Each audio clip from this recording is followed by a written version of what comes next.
thank you for once again attending our UANI event. We really appreciate it. We think it's a really important time and for your voice to be heard on this subject. I wanted to take the group back. John and I have been close for years, somebody I admire, I consider a close friend, as many of you know. But I wanted to take this discussion back to discussions that John and I have been having since I think it was about November of last year, if I remember correctly, John, where we had begun getting the focus. We had always had the attention of Iranian mischief historically, but the level of that mischief, I think, had increased. Is that a fair time frame, John, in the way I describe it? Right, and as I've explained to others, during the year plus before that, I had gotten several warnings under the FBI's duty to warn procedure about threats. Had not said anything about it publicly because that was the right thing to do, but it was certainly, I think, an issue that we tried to grapple with about what the American people and others should know about the nature of the regime in Tehran. Even while our own administration and our colleagues in Britain, France, and Germany are still negotiating with the same regime. Yeah, it really is an important tension to describe, because I remember so many of our conversations where we are so appreciative of the FBI and the other security services that look out for us, and the administration, which has done a great job largely thwarting these attempts. And I don't think any of our comments or discussion, if anything, we were hesitant to say anything because of the great work of the security service. But that created a tension a little bit, because we want to talk about the policy issues of the only country in history operating with almost impunity on American soil to harm, kill, and kidnap Americans. How do you describe that tension? Well, I think the first reaction is that obviously it needs to be kept very confidential for not just my security, your security, or any one individual, but for all the people that we don't know who may also be threatened. I can say now that since a local blog in my neighborhood quite some number of months ago outed the fact for all of our local neighborhood residents, as if they couldn't see it every day they drove by my house, that there were marked Secret Service cars outside, not the normal black SUVs, but actual marked cars. And that's unusual. I guess that's a fair characterization. But this is the kind of thing that certainly led me to wonder more. If I didn't have a larger duty to warn, much like the FBI had warned me, to say to the people of the United States, this is not negotiating with a normal country. This is negotiating with a country that is planning to, and at the drop of a hat, would attack and kill or kidnap American citizens on our own soil. And our government, notwithstanding, and I'm certainly grateful to President Biden for extending the Secret Service protection, and they and the FBI have done a fantastic job, and I'm very grateful to all of them for the risks that they're enduring because of this threat. But why is the United States still negotiating with people like that? If this is what they're prepared to do to private citizens in the United States, what possible weight can you give any commitment they make regarding nuclear weapons? Absolutely. And I think the issue goes both to the broader policy considerations, but also to the individual harm that may inure to us and our colleagues. As the head of United Against Nuclear Iran, I, of course, have many friends and colleagues that are working in space. And without outing them all, I can certainly attest that, and John, we don't want to discuss specific names broadly, but there are a wide number and a variety of Americans that have been subject to this Iranian nefarious mischief. And I think we have two policy considerations, I think, in my mind. One is if this was more, John, you and I had been trying to thoughtfully figure out a way to say, how do we get the larger duty to warn out there, at the same time say that this begs the question of how you negotiate with a country like this. So it's two policy considerations. Let's go to the first one. if it was known, if your indictment was made public earlier, if God, sadly, as our friend Masih Ali-Nejad had a man with an AK-47 show up her house in Brooklyn, that sort of got this horrible notion more out in the public domain. But if it was out louder and earlier, perhaps there's greater security at the Chautauqua event for Salman Rushdie, and Salman Rushdie isn't in a hospital. Can you speak to that issue? Well, I think that's a very good point, and something that's hard to know exactly how to proceed with it. But I can give you one example that sparked my thinking that maybe this was important to discuss more broadly. A discussion among some people who were saying, well, it's really terrible that Iran is threatening to kill American citizens on American soil. But it's only a few people they're talking about, whereas the Iran nuclear deal could involve hundreds of thousands of people, and that's so much more important. But the reality is, of course, it's the same government in Tehran doing this. This is part of their spectrum of weapons capabilities that ranges from nuclear weapons at the high end to support for terrorism across the Middle East, to attacking American military and diplomatic personnel in Iraq and elsewhere with missiles and drones, suicide bombers, to terrorist attacks in Europe, threats against rallies and conferences being held there that have resulted in some recently being canceled, to direct threats here in the United States. The government in Tehran doesn't compartmentalize these different aspects of the threat. For them, it's a continuing spectrum. For us to ignore that and to say, well, it's only a few Americans who can get killed when the nuclear weapons question is much bigger, says to Iran, we've got the government of the United States right where we want it. John, it's a very good point. How many in our time in government, and since that time, and you've been back and forth in government, the notion of a killing an American would be a terrorist act that would constitute an act of war, in my opinion.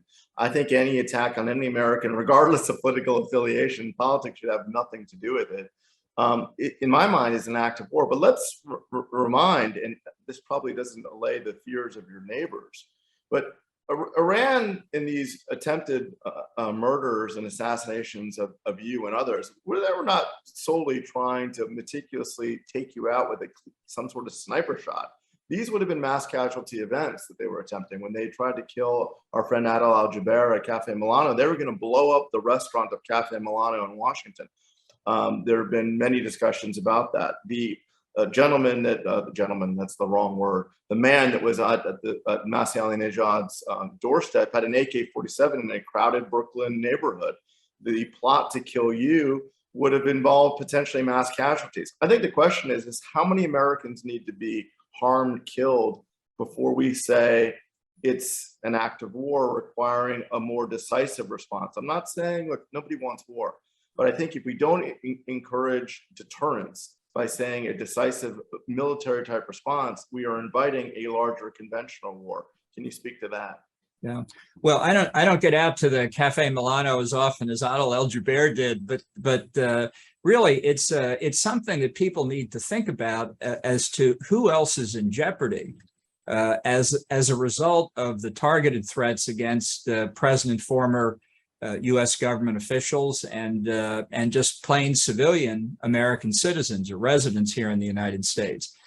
And the idea that the U.S. government should restrain itself until there's an actual attack flies in the face of what we have learned about the danger from terrorists and possible use by terrorists of weapons of mass destruction, biological weapons, chemical weapons, even nuclear weapons in the worst case.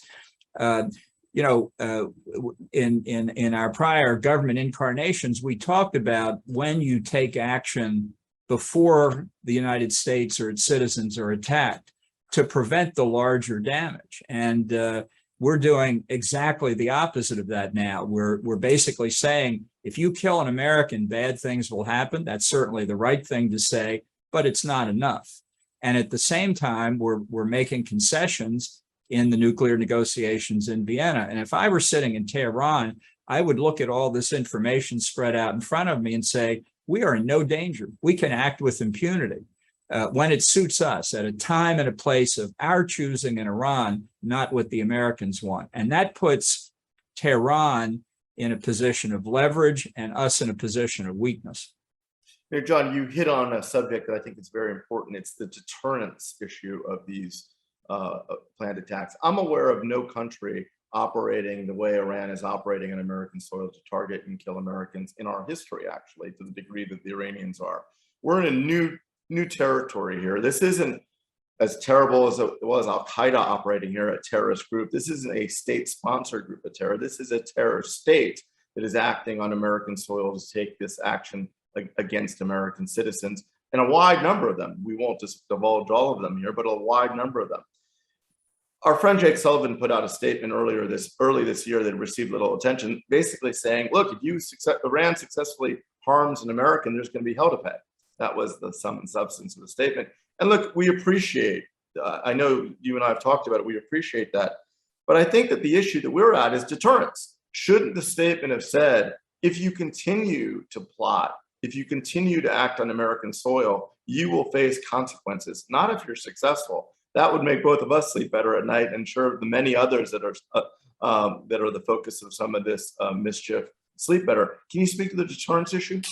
Well, I don't think Iran is deterred at the moment. They've not been deterred to continue their nuclear program, their ballistic missile program, their terrorist supporting activities across the Middle East, their attacks on civilian targets in Saudi Arabia, the United Arab Emirates, their attacks against American diplomatic and military facilities in Syria and Iraq, nor are they deterred by their activities here in the United States. And obviously, we're not going to get into any specifics, but the fact that finally the criminal complaint in my case was filed in court and unsealed, so that everybody can read it, should be, I think, pretty significant evidence of the extent to which the government of Iran was actually engaged in trying to find somebody who'd be willing to come after me. This is not, internet chatter in talk rooms and things like that. This is an actual murder for hire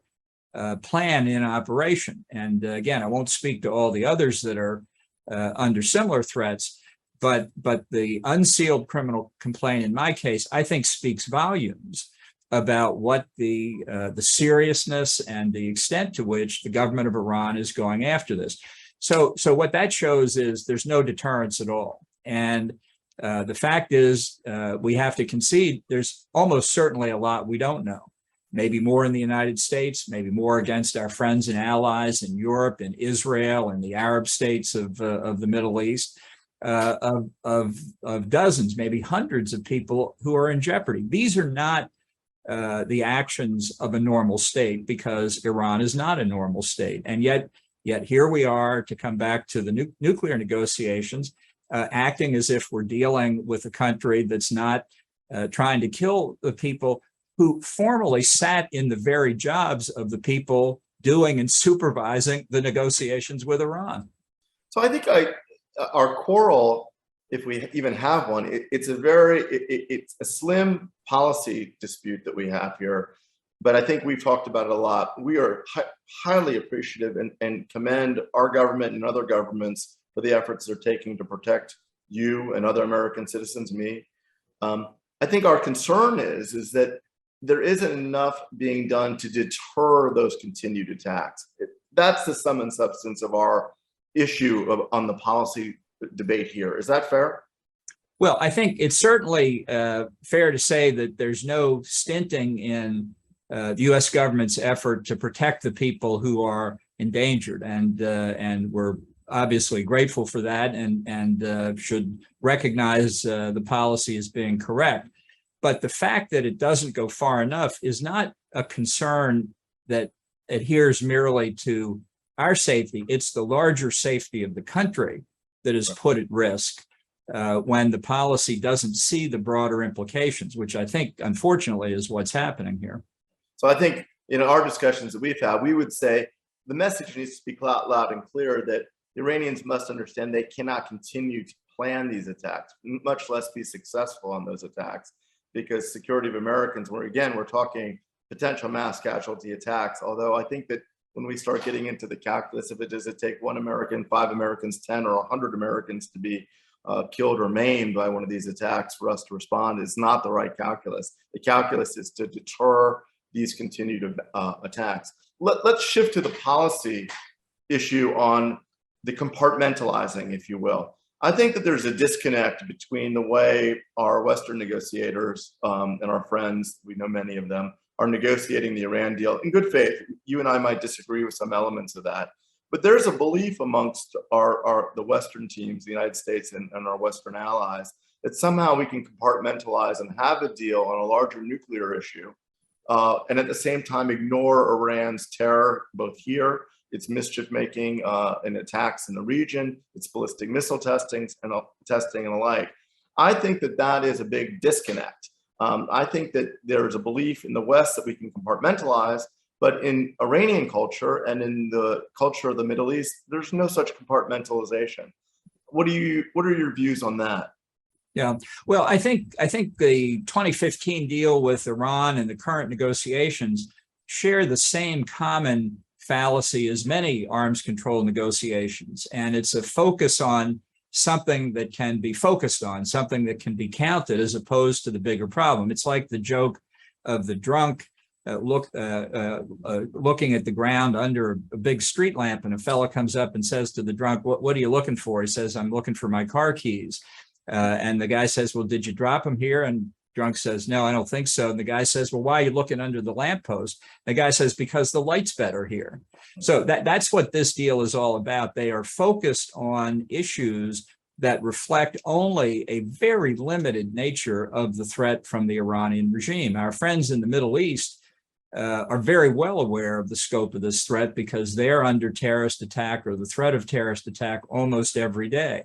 But from the point of view of the regime in Tehran, they see this as simply part of their grand strategy against their enemies, which includes most of the civilized world, and to try and hive off a part of it and say we've solved part of the problem assumes that that's something that the Iranians are willingly going to agree to, and it calls to mind Winston Churchill's famous observations that the only countries that it makes sense to have arms control agreements with are the countries you don't need to have arms control agreements with. So the Iranians, I think, have been playing this really quite effectively for a number of years now, and they appear to be on the verge of succeeding once again in turning off economic sanctions, unfreezing assets, and throwing this very unpopular government in Tehran a lifeline. John, for many of those that are watching this, we know how experienced you are on these arms control agreements and the depth of your experience. I do think that there's a distinction in the complex negotiations that you had with other countries who we had other issues with, no doubt. There was never a comparable example of negotiating an arms control agreement with a country that was operating hostilely in the region and causing direct harm and mischief. Certainly, we had global concerns with other countries that we were negotiating with, but there was nothing quite like the Iran example of the hostility, the open hostility that we are engaging in this arms control agreement. Is there any other historical example in all the years of arms control agreements that you've had? No, I don't think there is, and I really don't think there's an example other than in out-and-out warfare, right, of World War II style, where another country was attempting to engage in the sort of state terrorism that Iran is engaged in today against the United States, against Israel, against the Arab states of the Gulf region. And it goes beyond just naming, for example, the Revolutionary Guards as a foreign terrorist organization, or as Ronald Reagan did, making the very first declaration of a state sponsor of terrorism against Iran. This is not some organization. It's not a state sponsoring terrorism. It is a state conducting terrorist activities. And I think we need to recognize and perhaps get up our game here a little bit against exactly that kind of threat. We're not only not doing that, we're still trying to negotiate with them. And John, I think it's a really important point. We are in uncharted territory here. If this were Al-Qaeda or ISIS that was trying to operate from a caliphate, these would be full-on terror actors. The difference here is that this is ostensibly a legitimized government that's a member of the United Nations, that has territory, is run by a president, and has a supreme leader. I think that's why it's a new type of actor. You described it, and I've described it as a state terror actor, not a state-sponsored terror actor, a state terror actor. Do you think that we should change and perhaps amend our authorities to deal with that? I mean, we've never encountered a state that is directly engaging in terror operations. And if they were just a terror group, we would be able to deal with it. But they are a state terror group. Does that, in your mind, require a rethink about how we approach these, how we deal with this type of threat? Yeah, I think we need to make sure that we've got the fullest array of authorities to enable us to deal with it, to respond to it, but as we've been discussing, more importantly, to deter state terrorists from engaging in the terrorist acts to begin with. And I think this would be a helpful debate for the United States. It's a long time since 9/11. A lot of people seem to think the threat of international terrorism has gone away. It has not. Its capital city is Tehran. We've seen foreign terrorists returning to Afghanistan after the U.S. and NATO withdrawal.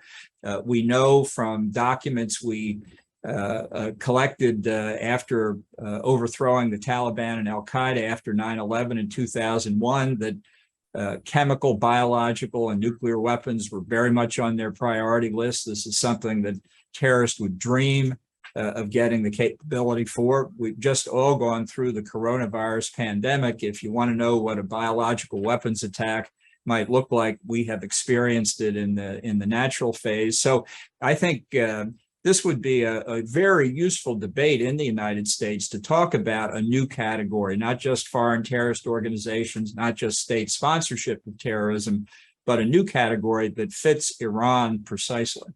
We've been very hesitant to call out the supreme leader historically because he's been viewed as a religious figure amongst the Shia community.